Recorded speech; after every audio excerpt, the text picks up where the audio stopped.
آج ہم ایک ایسی بات پر غور کر رہے ہیں جو حال ہی میں نظر سے گزری اور اس نے واقعی سوچنے پر مجبور کر دیا۔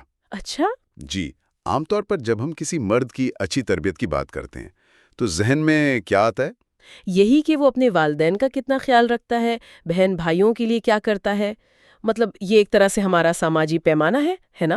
بالکل بالکل، اور یہ پیمانہ تو بھئی صدیوں سے چلا آ رہا ہے نا۔ ہاں، والدین کی خدمت اور خاندان کی ذمہ داری کو ہی اچھی پرورش کی سب سے بڑی نشانی سمجھا جاتا ہے۔ لیکن ہمارے سامنے جو نقطہ ہے نا، وہ اس پوری سوچ کو ایک نیا زاویہ دیتا ہے۔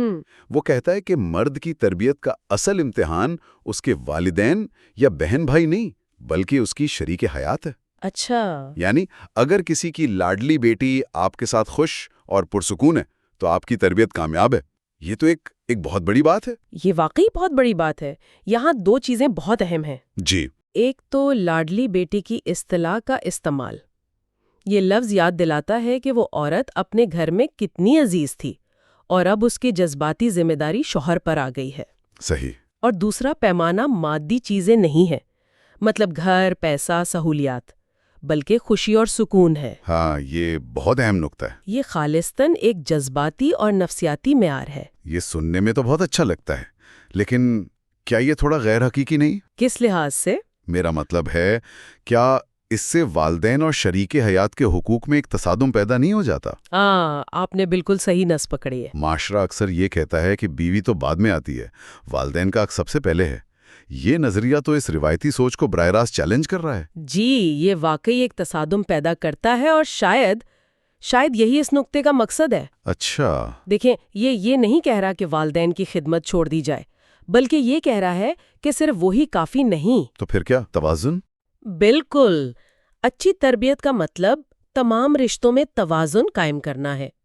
یہ اس حقیقت کو تسلیم کرتا ہے کہ شادی کے بعد آپ ایک نئی اکائی بناتے ہیں، ایک نیا خاندان، اور اس نئے رشتے کی صحت آپ کی ذمہ داری ہے۔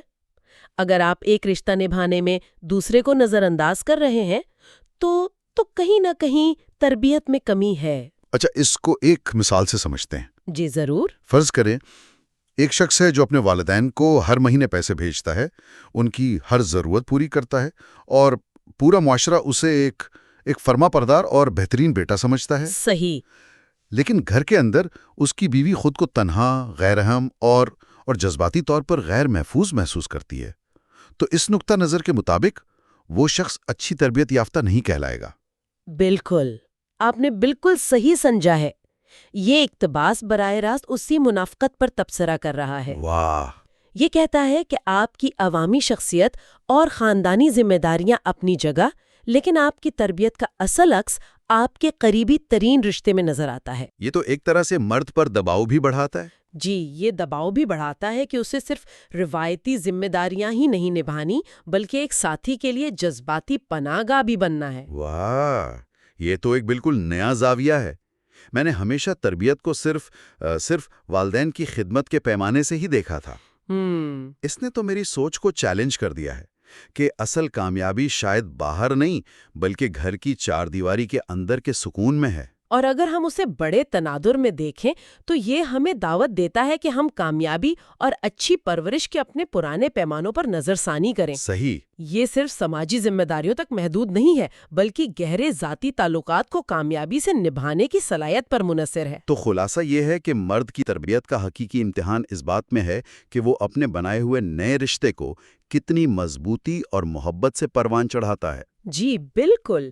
اور یہاں ہمارے سننے والوں کے لیے ایک سوچنے کی بات یہ ہے، جی، اگر مرد کی تربیت کا یہ پیمانہ ہے تو اسی ازدواجی رشتے کے تناظر میں عورت کی تربیت کا پیمانہ کیا ہو سکتا ہے؟